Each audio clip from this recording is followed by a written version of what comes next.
अब ही मातु मैं जाऊं लेवाई, और प्रभु आयस नहीं राम दुहाई। कछुक दिवस जननी धरु धीरा, कपिन सहित आई रघुबीरा। निश्चर मारी तो ही लई जई, तिहु पुर नारदादि जसु गई हैं। इसके बाद वाला सप्तत्रिंशः सर्गः सुंदरकांडे वाल्मीकि रामायणे, श्रीमद् वाल्मीकि रामायणे अथ सुनिए। सा सीता वचनं श्रुत्वा पूर्णचन्द्रभिनभिनानना। सा सीता वचनं श्रुत्वा पूर्णचन्द्रनिभानना। हनुमन्तम् उवाचेदं धर्मार्थसहितं वचा। अमृतम् विषसम्पृक्तं त्वया वानरभाषितं। यच्च नान्मया रामो यच्च शोकपरायणः। सीता जी बोली, वानर, तुमने जो कहा कि श्री रघुनाथ जी का चित्त दूसरी ओर नहीं जाता और वे शोक में डूबे रहते हैं, तुम्हारा यह कथन मुझे विष मिश्रित अमृत के समान लगा है। ऐश्वर्ये वासु विस्तीर्णे व्यसने वासु दारुणे। रज्जवेव पुरुषं बद्ध्वा कृतांत परिकर्षति। कोई बड़े भारी ऐश्वर्य में स्थित हो अथवा अत्यंत भयंकर विपत्ति में पड़ा हो, काल मनुष्य को इस तरह खींच लेता है मानो उसे रस्सी में बांध रखा हो।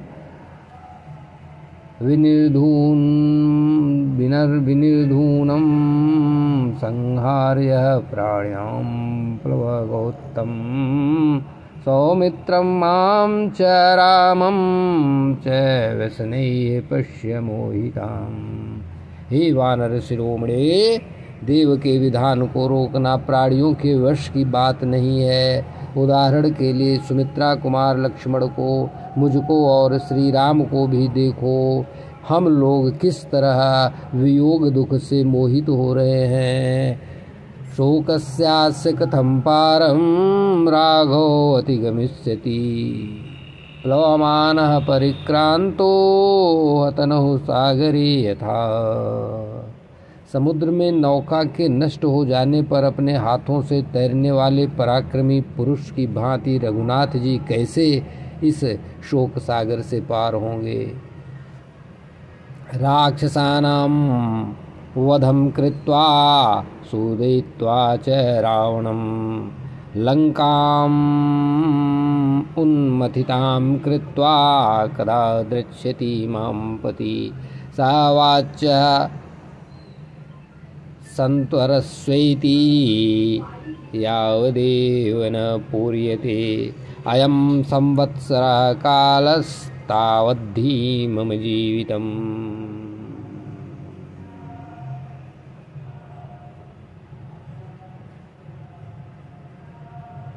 वे राक्षसों का और रावण का संहार करके, लंका को विध्वंस करके मुझे कब देखेंगे।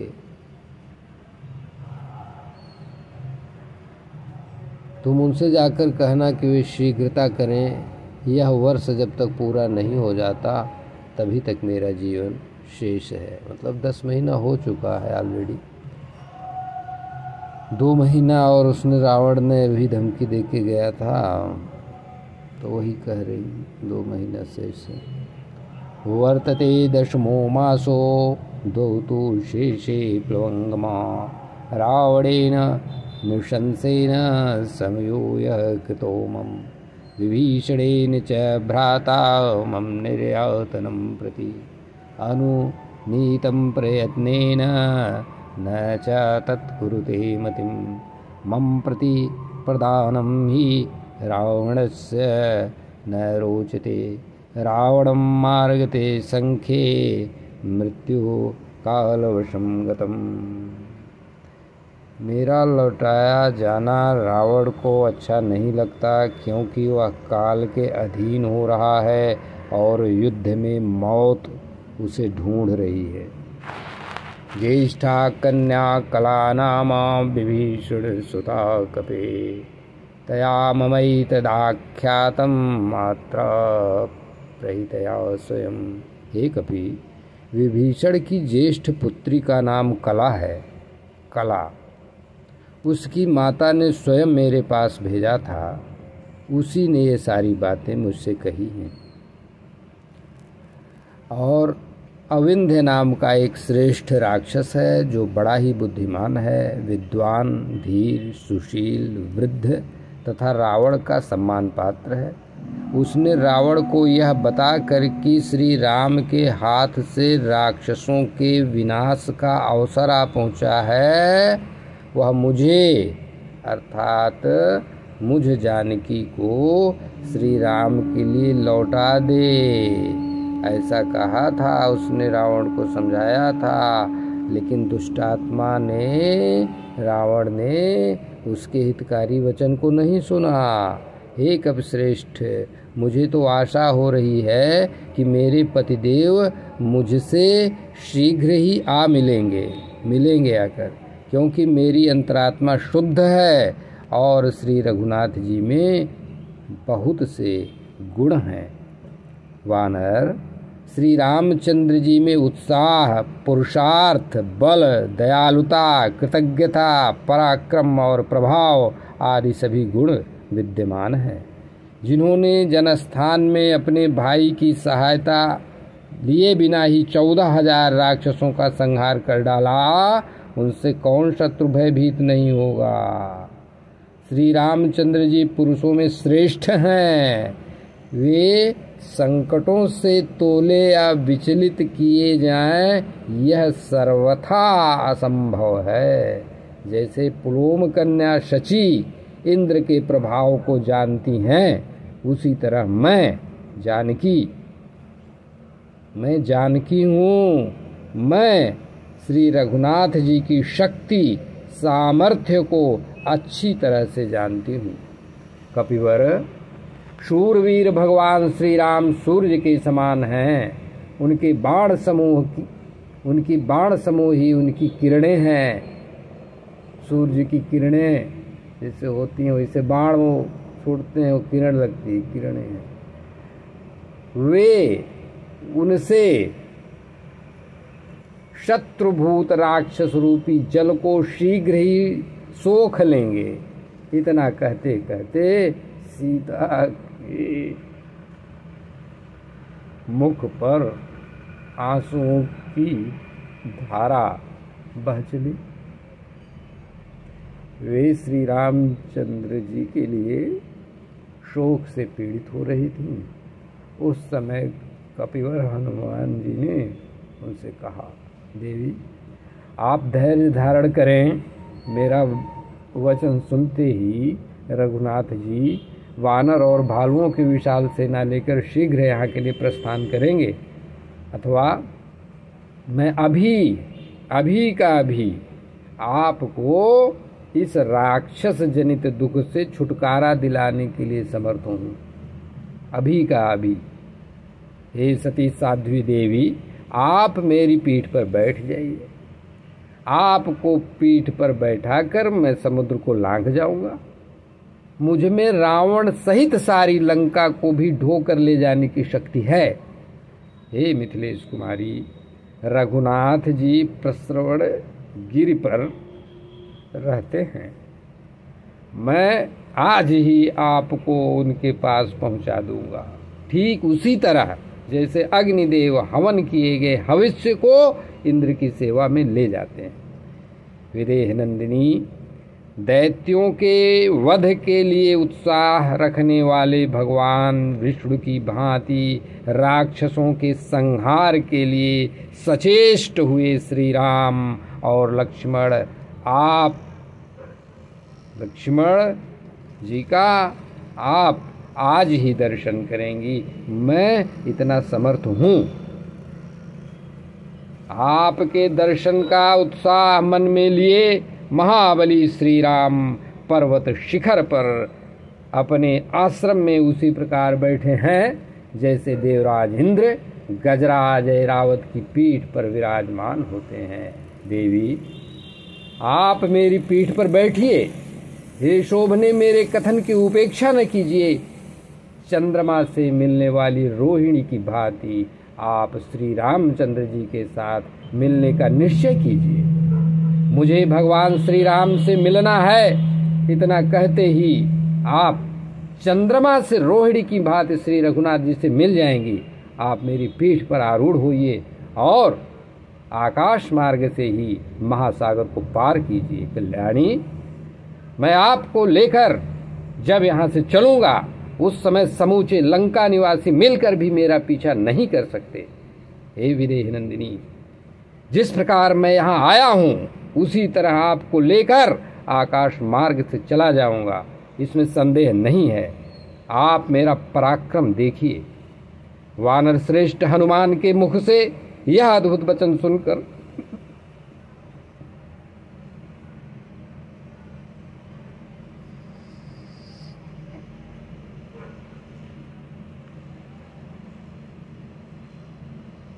मिथिलेश कुमारी सीता के सारे शरीर में हर्ष और विस्मय के कारण रोमांच हो आया।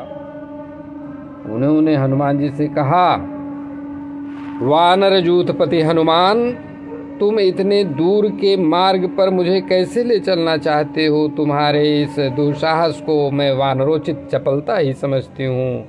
वानर शिरोमणि, तुम्हारा शरीर बहुत छोटा है, फिर तुम मुझे मेरे स्वामी महाराज श्री राम के पास ले जाने की इच्छा कैसे करते हो? सीता जी की यह बात सुनकर शोभाशाली पवन कुमार हनुमान इसे अपने लिए नया तिरस्कार माने।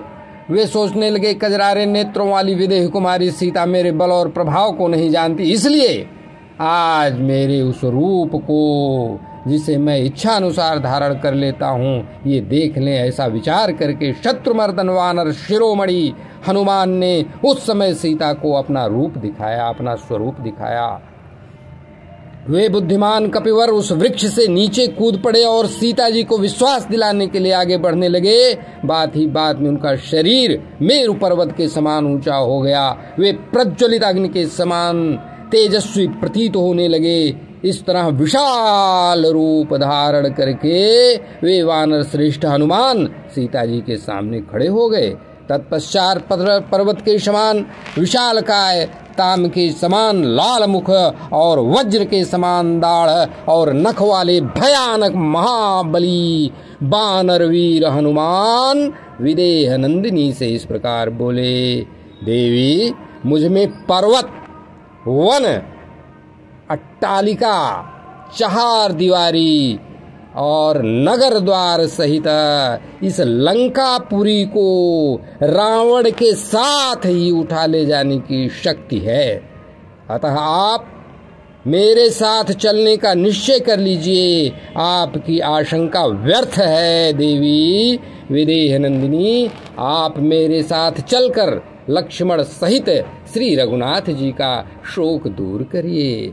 वायु के औरस पुत्र हनुमान जी को पर्वत के समान विशाल शरीर धारण किए देखकर प्रफुल्ल कमल दल के समान बड़े बड़े नेत्रों वाली जनक किशोरी ने उनसे कहा, हे महाकपे, मैं तुम्हारी शक्ति और पराक्रम को जानती हूँ। वायु के समान तुम्हारी गति और अग्नि के समान तुम्हारा अद्भुत तेज है। हे वानर यूथपते, दूसरा कोई साधारण वानर अपार सागर के पार की इस भूमि में कैसे आ सकता है? मैं जानती हूँ तुम समुद्र पार करने और मुझे ले जाने में समर्थ हो, तथापि तुम्हारी इस तरह मुझे भी अपनी कार्य सिद्धि के विषय में अवश्य भली भांति विचार कर लेना चाहिए। हे कपिश्रेष्ठ, तुम्हारे साथ मेरा जाना किसी भी दृष्टि से उचित नहीं है, क्योंकि तुम्हारा वेग वायु के वेग के समान तीव्र है। जाते समय यह वेग मुझे मूर्छित कर सकता है। मैं समुद्र के ऊपर आकाश में पहुंच जाने पर अधिक वेग से चलते हुए तुम्हारे पृष्ठभाग से नीचे गिर सकती हूँ। इस तरह समुद्र में जो निमि नामक बड़े बड़े मत्स्यों, नाकों और मछलियों से भरा हुआ है, गिरकर विवश हो मैं शीघ्र ही जल जंतुओं का उत्तम आहार बन जाऊंगी। इसलिए शत्रुनाशन वीर, तुम्हारे साथ में नहीं चल सकती। एक स्त्री को साथ लेकर तुम जाने लगोगे, उस समय राक्षसों को तुम पर संदेह होगा, इसमें संशय नहीं है। मुझे हर कर ले जाती देख दुरात्मा रावण की आज्ञा से भयंकर पराक्रमी राक्षस तुम्हारा पीछा करेंगे। वीर, उस समय मुझे जैसी रक्षणीय आबला के साथ होने के कारण तुम हाथों में शूल और मुद्गर धारण करने वाले उन शौर्यशाली राक्षसों से घिरकर प्राण संशय की अवस्था में पहुंच जाओगे। आकाश में अस्त्र शस्त्रधारी बहुत से राक्षस तुम पर आक्रमण करेंगे और तुम्हारे हाथ में कोई भी अस्त्र नहीं होगा। उस दशा में तुम उन सबके साथ युद्ध और मेरी रक्षा दोनों कार्य कैसे कर सकोगे? कपिश्रेष्ठ, उन क्रूर कर्मा राक्षसों के साथ जब तुम युद्ध करने लगोगे, उस समय मैं भय से पीड़ित होकर तुम्हारी पीठ से अवश्य गिर जाऊंगी। कपिश्रेष्ठ, यदि कहीं वे महान बलवान भयानक राक्षस किसी तरह युद्ध में जीत लें अथवा युद्ध करते समय मेरी रक्षा की और तुम्हारा ध्यान न रहने से यदि मैं गिर गई, तो वे पापी राक्षस मुझसे गिरी हुई अबला को पकड़ कर ले जाएंगे। अथवा यह भी संभव है कि वे निशाचर मुझे तुम्हारे हाथ से छीन ले जाएं और मेरा वध ही कर डालें, क्योंकि युद्ध में विजय और पराजय अनिश्चित ही देखा जाता है। अथवा वानर शिरोमणे, यदि राक्षसों की अधिक डांट पड़ने पर मेरे प्राण निकल गए, तो फिर तुम्हारा यह सारा प्रयत्न ही विफल हो जाएगा। यद्यपि तुम भी संपूर्ण राक्षसों का संहार करने में समर्थ हो, तथापि तुम्हारे द्वारा राक्षसों का वध हो जाने पर श्री रघुनाथ जी के सुयश में बाधा आएगी। अथवा यह भी संभव है कि राक्षस लोग मुझे ले जाकर किसी ऐसे गुप्त स्थान में छिपा दें जहाँ न तो वानरों को मेरा पता चले और न श्री रघुनाथ जी को। यदि ऐसा हुआ तो मेरे लिए किया गया तुम्हारा सारा उद्योग ही व्यर्थ हो जाएगा। यदि तुम्हारे साथ श्री रामचंद्र जी यहाँ पधारें और उनके आने से बहुत बड़ा तब लाभ होगा। महाबाहो, अमित पराक्रमी श्री रघुनाथ जी, उनके भाइयों का, तुम्हारा और वानरराज सुग्रीव के कुल का जीवन मुझ पर ही निर्भर है। शोक और संताप से पीड़ित हुए वे दोनों भाई जब मेरी प्राप्ति की ओर से निराश हो जाएंगे, तब संपूर्ण रीछों और वानरों के साथ अपने प्राणों का परित्याग कर देंगे। हे वानर श्रेष्ठ, वानर वीर, पतिभक्ति की ओर दृष्टि रखकर मैं भगवान श्री राम के सिवा दूसरे किसी पुरुष के शरीर का स्वेच्छा से स्पर्श करना नहीं चाहती।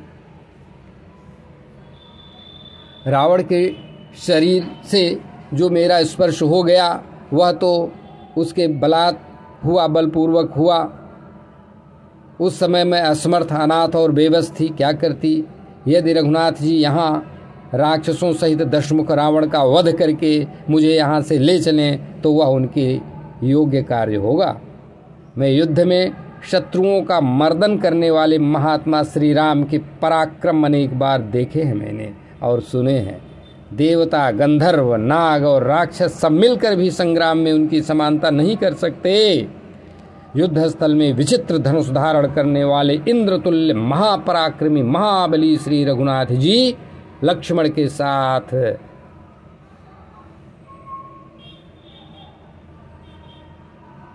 रह वायु का सहारा पाकर प्रज्वलित हुई अग्नि की भांति उद्दीप्त हो उठते हैं। उस समय उन्हें देखकर उनका वेग कौन सा सकता है?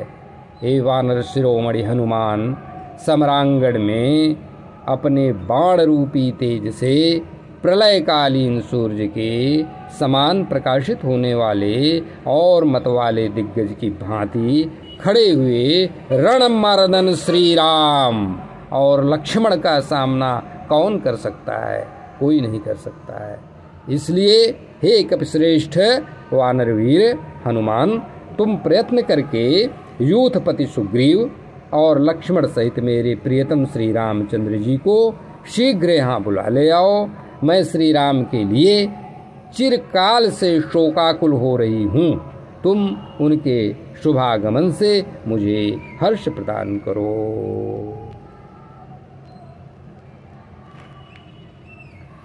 अब फिर ये वार्तालाप हम आगे जारी रखेंगे, और जिस आगे वाले में सीता जी उन्हें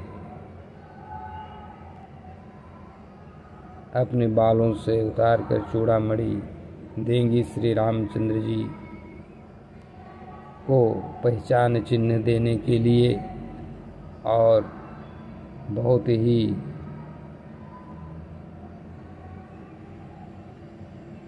विचित्र और कूट संदेश भी सुनाएंगी, वो हम आगे निवेदन करेंगे। बोलो सियावर रामचंद्र की जय। महाबली हनुमान स्वामी की जय। जय जय श्री सीताराम। हर हर